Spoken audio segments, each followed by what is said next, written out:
Assalamualaikum warahmatullahi wabarakatuh. Di sini perkenalkan, nama saya Barik Bintang dengan RP 561251024 dari Teknik Pertambangan, ingin mempresentasikan tentang chapter 13.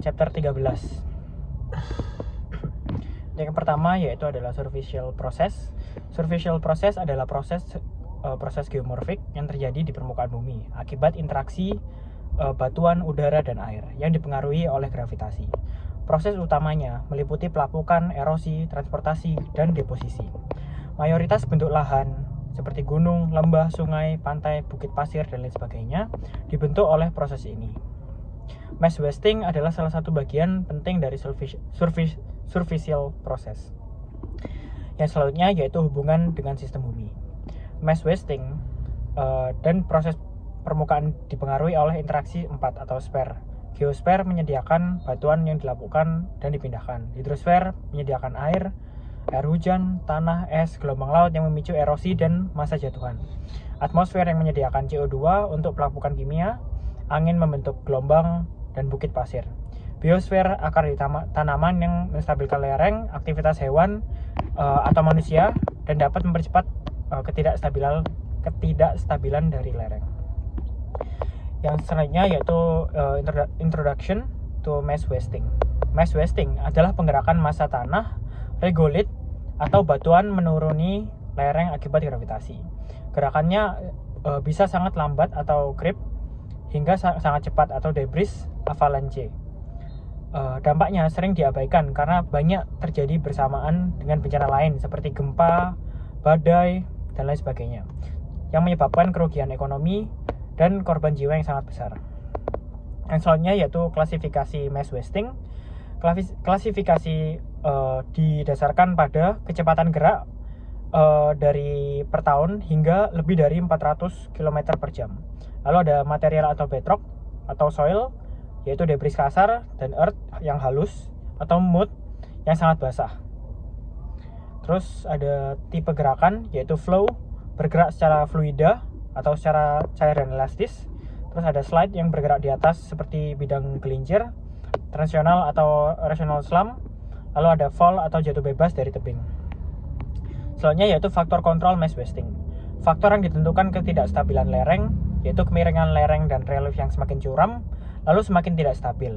Terus ada ketebalan tanah, lapisan tebal lebih mudah bergeser. Lalu ada orientasi bidang lemah, bidang sejajar, lereng sangat berbahaya. Iklim dan curah hujan yang lebat menyaturasi tanah sehingga memicu longsor. Lalu ada meningkatkan shear atau strength.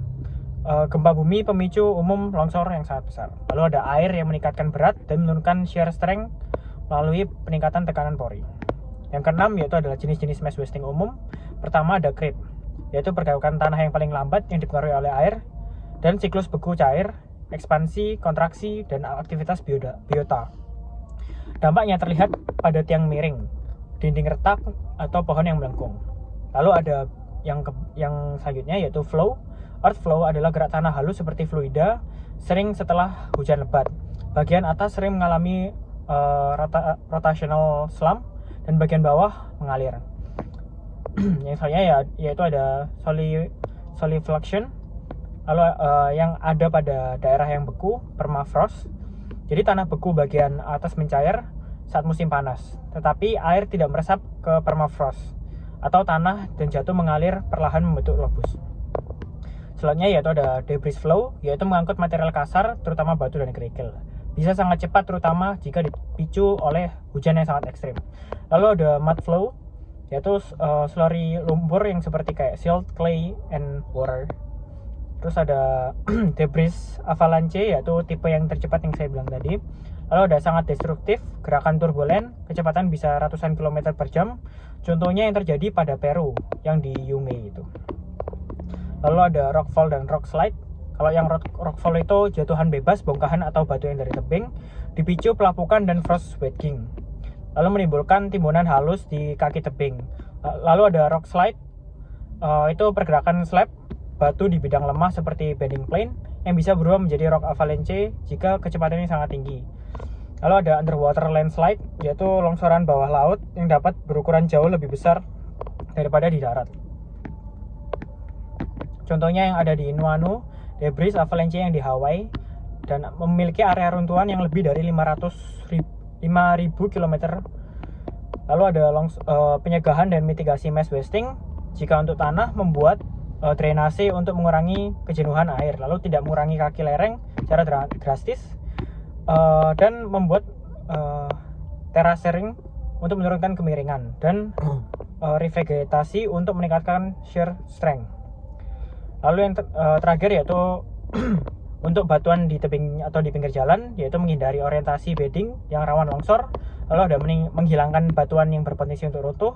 Lalu ada tebing kabel yang ditambah dengan semen. Lalu ada membangun rock shed agar jatuhan lewat di atas jalan. Dan yang terakhir yaitu memasang dinding atau penahan agar bisa menahannya.